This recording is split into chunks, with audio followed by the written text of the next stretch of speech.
You know, we better get to the markets. We've got to cover the money today.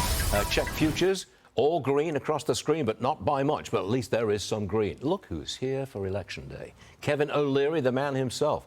You know what I want from you? I want financial advice to voters. Financial advice to voters on this Election Day. It's an unusual period, Stuart, because we also have a Fed decision coming up that's been overshadowed by the election. The Fed decision really matters.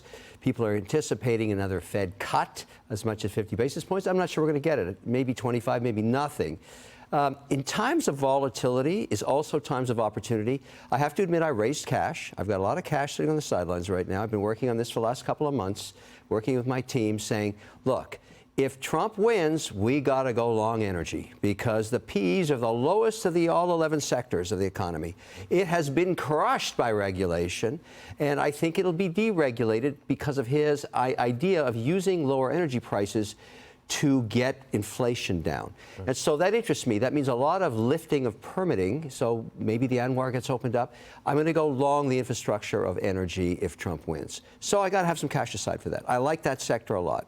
The market doesn't seem to mind the possible delay in getting an election result. I mean, there is quite a likelihood of a delay here, but the market's up this morning. I don't think we're going to have a delay. I think the swing states, and I'm getting into predicting now, and everybody's got the risk when they do this, but I predict that the swing states will go one way or the other, and we're going to know the end of the election tonight by 3 in the morning. And because listen, it's just a feel. I've been jumping all over the country lately, and I think that this idea that pollsters know what's going on when the sample sets are 800 and 1,200 people and margin for error is 4.7%. It's ridiculous. Someone's going to take this tonight. That's what's going to happen. So if there is a swing, a big swing, either way, a landslide, either way, we'll get the result tonight. Yes, definitive result, and we can move on. And look, I have to work with who's ever in the White House, so I'm hedging my bets like crazy. But I would prefer a less regulated economy, a lower tax economy, obviously as an investor.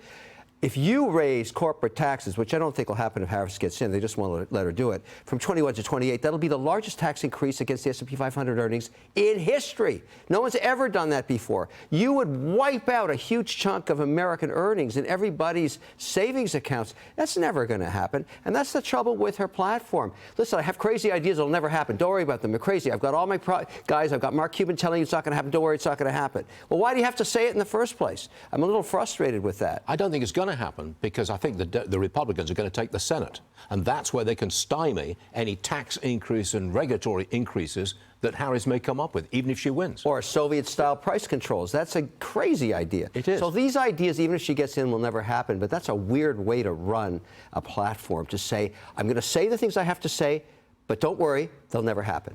That's basically what she did. All right, Kevin, thank you very much for being here, and you're staying with me for the hour, you lucky guy. I'm so excited.